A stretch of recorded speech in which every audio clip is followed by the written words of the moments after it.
Bismillahirrahmanirrahim. Assalamualaikum warahmatullahi wabarakatuh.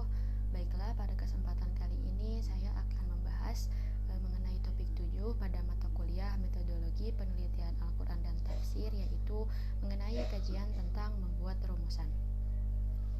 Jadi setelah saya membaca tinjauan pustaka pada contoh penelitian yang berjudul Pemaknaan Al-Quran dan Hadis dalam Tradisi Ritual Mandi Safar di Desa Momo, Kecamatan Momo Salato, Kabupaten Morowali Utara, Provinsi Sulawesi Tengah, yang mana merupakan studi living Quran yang ditulis oleh Saudara Ade Trial Ramadi Putra.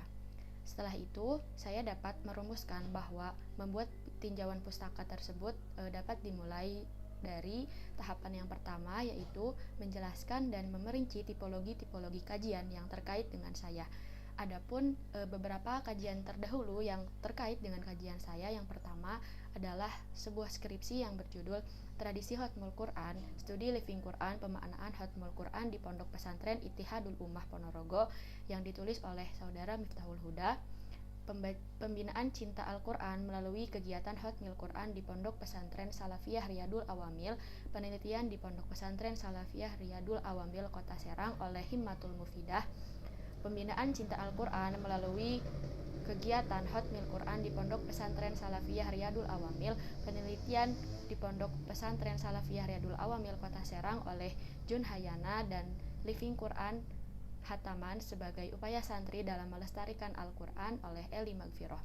Penelitian-penelitian tersebut hampir memiliki tujuan yang mirip, yaitu terkait bagaimana pemaknaan masyarakat terhadap Al-Quran. Kemudian jenis penelitian yang kedua yaitu Tradisi Yasinan, Kajian Living Quran di Pondok Pesantren Ngalah Pasuruan, yang ditulis oleh Ahmad Zainuddin, dan skripsi yang berjudul Tradisi Pembacaan Surah Al-Waqiah dan Al-Mulk dalam Keseharian, Studi Living Quran di Pondok Pesantren Al-Istiqomah Plus Cianjur, yang ditulis oleh Novianti Wahyuningsih.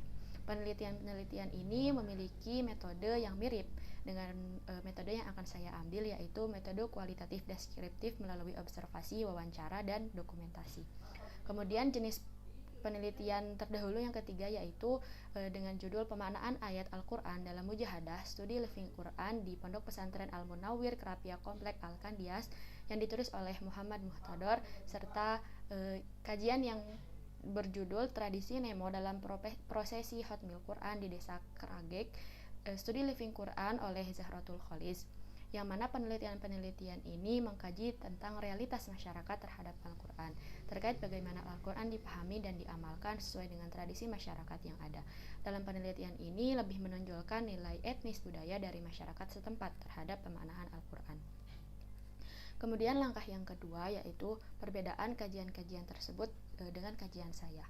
Nah, kajian-kajian tersebut pada dasarnya memiliki metode yang sama dengan metode yang akan saya ambil, yaitu metode kualitatif deskriptif dengan observasi, wawancara, dan dokumentasi. Pada dasarnya kajian-kajian tersebut bertujuan untuk menggali sejauh mana pemaknaan masyarakat terhadap Al-Quran melalui berbagai macam tradisi yang dilakukan untuk agar tetap melestarikan budaya membaca Al-Quran di masyarakat setempat. Penelitian sebelumnya tentang pemaknaan Khatmil Quran sendiri itu merupakan kajian mengenai pemaknaan Khatmil Quran di suatu tempat yang mana belum diteliti secara spesifik mengenai pemilihan waktu dari pelaksanaan Khatmil Qurannya sendiri. Nah, maka dalam penelitian saya kali ini saya akan meneliti secara spesifik apa alasan dari dipilihnya waktu rutin untuk melaksanakan Khatmil Quran di Pondok Pesantren Imam Ad-Damanhuri setiap Jumat Legi.